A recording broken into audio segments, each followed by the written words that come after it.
Hello everyone, welcome to my YouTube channel Ankit academy centre में आपका बहुत बहुत स्वागत है।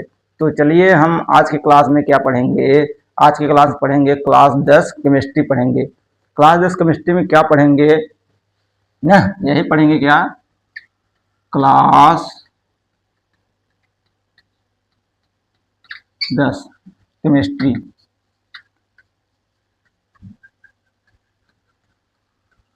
केमिस्ट्री आज की क्लास में हम यही पढ़ने वाले हैं। ठीक, तो इसमें भी क्या पढ़ेंगे तो ध्यान समझना, एक बहुत ही इम्पोर्टेंट टॉपिक है, बहुत ही आईएमपी टॉपिक। क्या है? आईयूपीएससी नाम क्या है? आईयूपीएससी नाम सी नेम। इस टॉपिक को हम इस क्लास में देखेंगे, ध्यान समझिएगा। इस टॉपिक को बहुत इम्पोर्टेंट टॉपिक है, इसको आज की क्लास में हम बिल्कुल आसानी से ही समझेंगे, ध्यान समझिएगा। तो चलिए देखेंगे क्या होगा। तो क्या होता है आईपीएससी नाम में, सबसे पहले जानेंगे। एक होता है हाइड्रोकार्बन। क्या होता है? हाइड्रोकार्बन। हाइड्रोकार्बन सबसे पहले जानेंगे हाइड्रोकार्बन होता क्या है। तो सबसे पहले हम क्या जानेंगे, हाइड्रोकार्बन होता है क्या है, आखिर यही हम जान लेंगे। तो हाइड्रोकार्बन क्या होता है, ध्यान समझिएगा। तो ऐसा यौगिक, कोई भी यौगिक लीजिए, जैसे CH4 कामा C2H6 आदि कोई भी एक यौगिक ले लीजिए जिसमें कार्बन और हाइड्रोजन दोनों उपस्थित हो। कार्बन और हाइड्रोजन से बने यौगिक को क्या कहते हैं? कार्बनिक यौगिक। ध्यान समझिएगा, किसका? कार्बन और हाइड्रोजन से बने यौगिक को कार्बनिक हाइड्रोकार्बन कहते हैं ना। तो कार्बन और हाइड्रोजन से बने यौगिक को क्या कहेंगे? हाइड्रोकार्बन कहेंगे। तो यहाँ तक समझ में आपको आ गया होगा। तो आगे चलेंगे। तो कार्बन के प्रकार, हाइड्रोकार्बन के, ये जो हाइड्रोकार्बन है इसके कितने प्रकार होते हैं? हाइड्रोकार्बन मुख्यतः दो प्रकार के होते हैं। हाइड्रोकार्बन कितने प्रकार के? दो प्रकार के। एक होते हैं संतृप्त हाइड्रोकार्बन, संतृप्त हाइड्रोकार्बन। ठीक, हाइड्रोकार्बन एक होता है संतृप्त हाइड्रोकार्बन, दूसरा होता है असंतृप्त हाइड्रोकार्बन। असंतृप्त हाइड्रोकार्बन।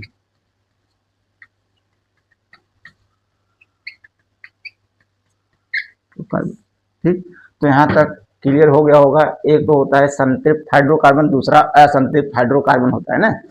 तो हाइड्रोकार्बन दो ही प्रकार के, एक संतृप्त एक असंतृप्त। तो चलिए, संतृप्त हाइड्रोकार्बन में क्या क्या आता है और असंतृप्त हाइड्रोकार्बन में क्या क्या आता है ना। तो ध्यान समझिएगा। तो चलेंगे, देखेंगे, अगले पेज पे चलेंगे, पेज नंबर अगले। देखिए ध्यान से क्या होगा। तो पहला क्या था? संतृप्त हाइड्रोकार्बन। संतृप्त हाइड्रोकार्बन ना, संतृप्त हाइड्रोकार्बन,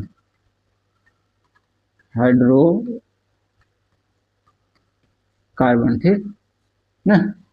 तो संतृप्त हाइड्रोकार्बन में क्या होता है? इसमें यही होता है, कार्बन और कार्बन के बीच सिंगल बॉन्ड होता है। क्या? कार्बन और कार्बन के बीच सिंगल बॉन्ड हो तो उसे हम क्या कहेंगे? संतृप्त हाइड्रोकार्बन। ठीक, तो संतृप्त हाइड्रोकार्बन क्या है आप पहचान ले एग्जाम्पल में। जैसे देखिए एग्जाम्पल में देखेंगे, जैसे C2H6। ठीक, तो इसमें देखेंगे कार्बन कितनी है? 2। ठीक, और कितनी हाइड्रोजन है? 6। कितनी हाइड्रोजन है? 6। हाइड्रोजन की संख्या कितनी है? 6। ध्यान समझिए। अब देखिए इसमें क्या, देखिए ना। तो कार्बन और कार्बन के बीच में कितना है? कार्बन कार्बन के बीच में सिंगल बॉन्ड है। समझ आया नहीं चीज? एक क्या है? संतृप्त हाइड्रोकार्बन ना। दूसरा एग्जांपल लेना चाहेंगे, ये था पहला। ठीक, और दूसरा लेंगे, कितना होगा? ध्यान समझिएगा ना। C3 H8। तो इसका भी देखेंगे क्या संरचना है, ये क्या है संरचना है, ये क्या है संरचना है, क्या है संरचना है ना, संरचना, ये था संरचना। इसका भी देखेंगे संरचना क्या होगा, कार्बन कितनी बार, 3 बार, कार्बन कितनी बार, 3 बार, हाइड्रोजन कितना लगाना है, 8 लगाना है, हाइड्रोजन कितना लगाना है, 8 लगाना है, तो 8 लगा दीजिए ऐसे करके, ठीक। यहाँ पर भी हाइड्रोजन, यहाँ पर भी हाइड्रोजन, तो हाइड्रोजन, इसमें भी देखेंगे कार्बन और कार्बन के बीच में कितनी बॉन्ड है, कार्बन और कार्बन के बीच में केवल ही केवल सिंगल बॉन्ड है, केवल ही केवल एक बॉन्ड है। तो कार्बन इन कार्बन के बीच में देखेंगे एक बॉन्ड, इन कार्बन के बीच में देखेंगे तो एक ही बॉन्ड है। तो ऐसे यौगिक जो होते हैं जिनमें कार्बन और कार्बन के बीच में सिंगल बॉन्ड हो तो उसे हम क्या कहेंगे, संतृप्त हाइड्रोकार्बन। यहाँ तक आपको समझ में आ गया होगा, दिक्कत नहीं होगा। तो हम चलेंगे अगले टॉपिक पर, चलिए अगले पेज चलेंगे, असंतृप्त हाइड्रोकार्बन पर है ना, असंतृप्त हाइड्रोकार्बन। तो असंतृप्त हाइड्रोकार्बन क्या होता है इसे समझेंगे, असंतृप्त, असंतृप्त हाइड्रोकार्बन,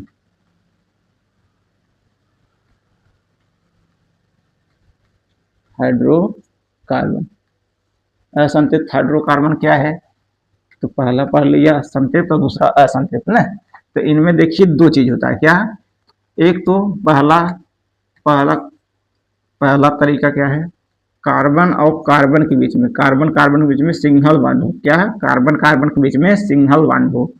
और दूसरा बात क्या है, कार्बन और कार्बन में डबल बॉन्ड हो। तो ऐसे यौगिक को असंतृप्त, सॉरी, कार्बन कार्बन के बीच में डबल बॉन्ड और कार्बन कार्बन के बीच में ट्रिपल बॉन्ड हो तो उसे हम क्या कहेंगे, असंतृप्त यौगिक ना। तो कोई भी यौगिक अगर मिले जिसमें कार्बन कार्बन के बीच में डबल बॉन्ड हो या कार्बन कार्बन के बीच में ट्रिपल बॉन्ड हो तो वो क्या कहेंगे, असंतृप्त हाइड्रोकार्बन कहेंगे। ध्यान समझिएगा, एग्जाम्पल मिलेंगे, जैसे एग्जाम्पल समझिए,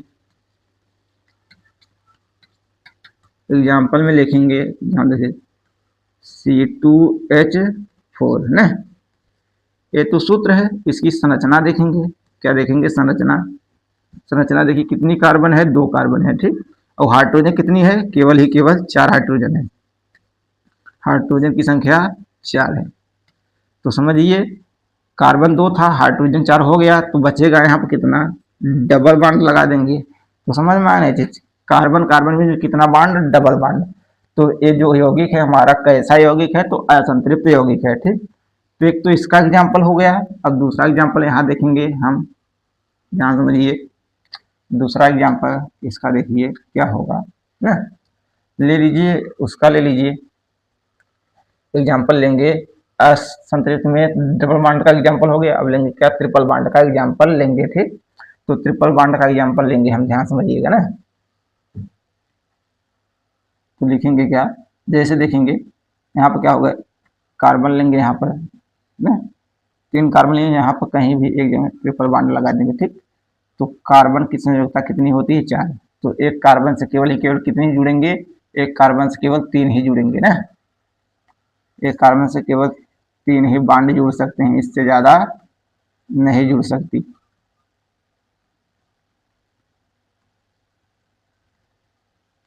ना। तो ध्यान समझिएगा, इसमें देखिए, तो एक कार्बन से कितनी हाइड्रोजन, केवल एक कार्बन से, एक कार्बन से 4 बॉन्ड जुड़ेंगे, उस पर चाहे जितनी हाइड्रोजन लग सके, ठीक। तो इसका नहीं लगेगा। तो समझिए यहाँ पर हो गया 4, इसका भी होगा, यहाँ से 4 हो गए यहाँ से, और इसका भी 4 है यहाँ से, देखिए तो हो गया। यहाँ से क्या होगा, ये है हमारा असंतृप्त यौगिक का भी उदाहरण है, लेकिन यह डबल बॉन्ड का था, यह क्या है, ट्रिपल बॉन्ड का उदाहरण है, ठीक। तो एग्जाम्पल में समझिए, तो यही है संतृप्त और असंतृप्त क्या है, ये पहचान में आ गई। अब हम चलेंगे आईपीएसी नाम बनाने के लिए।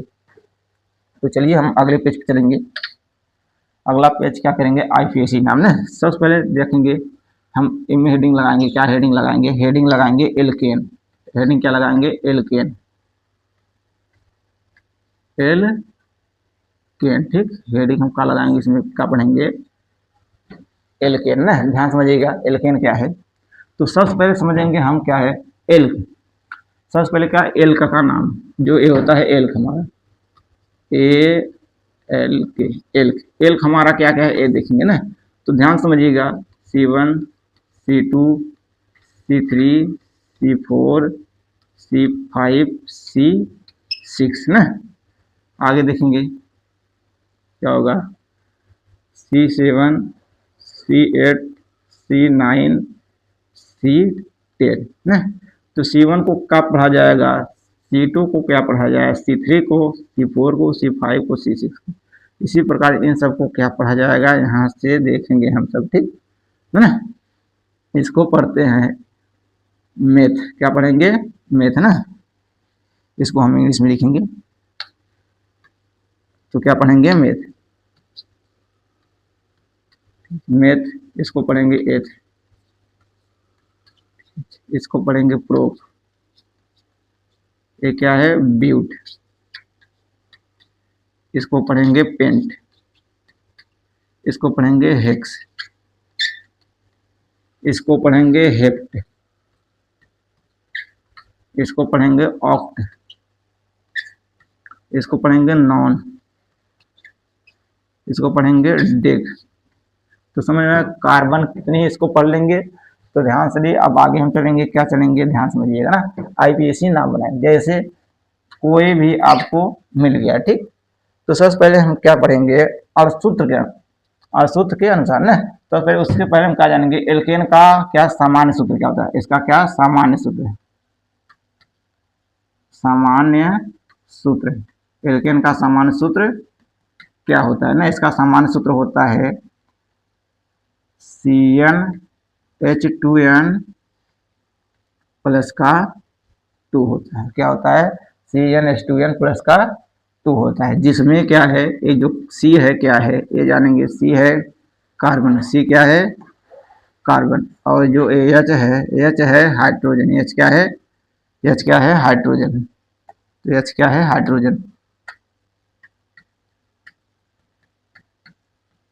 तो हाइड्रोजन, H क्या है हाइड्रोजन। और जो N है क्या संख्या, N क्या है संख्या ना। संख्या हम लिखेंगे यहाँ से स्टार्ट करें, 1 2 3 डॉट डॉट डॉट कहाँ तक, अनंत तक, ठीक।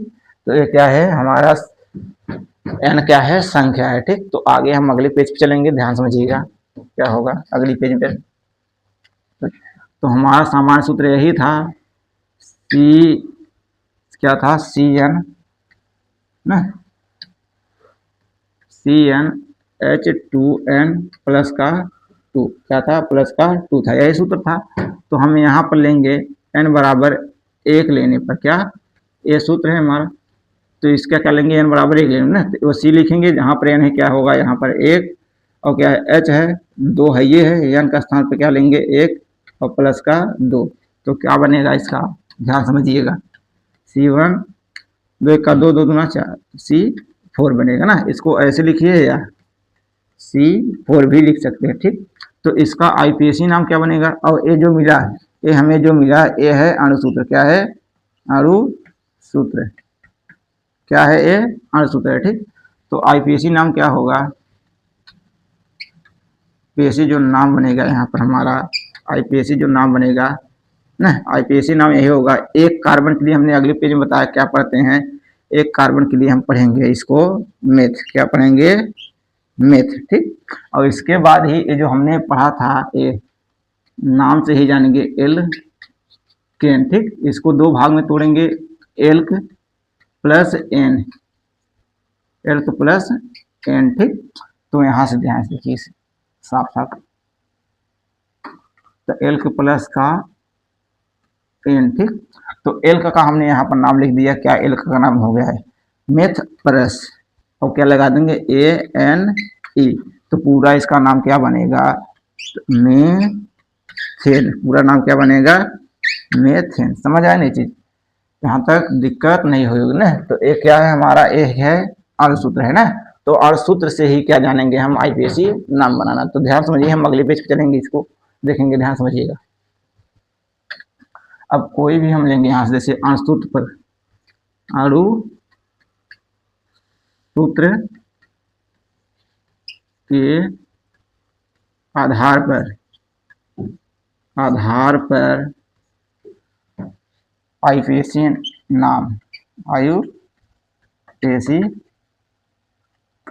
नेम, ठीक, यही पढ़ेंगे आईपीएसी नेम, अणुसूत्र के आधार पर, ठीक। तो देखिए पहला हम अणुसूत्र लेंगे यहाँ से क्या, C2H6, इसका क्या नाम होगा आईपीएसी, और दूसरा लेंगे C3H8, इसका नाम आईपीएसी नाम क्या होगा, तो ध्यान समझिएगा, आईपीएसी नाम बनाएंगे आईयूसी नाम ना, ठीक, क्या होगा, ध्यान समझिएगा, आईपीएसी नाम। दो कार्बन के लिए हमने बताया क्या पढ़ेंगे, एच पढ़ेंगे, क्या पढ़ेंगे, एच पढ़ेंगे, दो कार्बन के लिए क्या पढ़ेंगे, एच पढ़ेंगे, ठीक। और प्लस का क्या लगा देंगे, एन, प्लस का क्या लगाएंगे, एन, तो पूरा नाम क्या बनेगा इसका, एथेन, पूरा नाम क्या बनेगा, एथेन ना।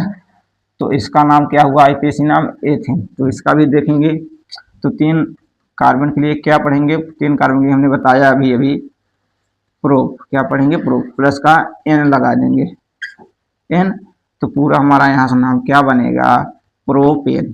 तो क्या बनेगा, प्रोप एन। तो समझ में आया कि नहीं आपको, कैसे यह बन रहा था ना। अगर समझ में आ रहा हो तो आप हमारे चैनल को सब्सक्राइब कर सकते हैं ना, ठीक। तो चलिए आज के लिए बस इतना ही। अगले वीडियो में क्या जानेंगे, संरचना सूत्र के आधार पर आईपीएसी नाम बनाना। इस वाले वीडियो में हमने क्या सीखा, और सूत्र के आधार पर आईपीएसी नाम बनाना। तो अगले वीडियो में यही सीखेंगे, संरचना सूत्र के आधार पर आईपीएसी नाम बनाना, ठीक। तो आज के लिए बस इतना ही। अब हम आपसे मिलेंगे अगले वीडियो में।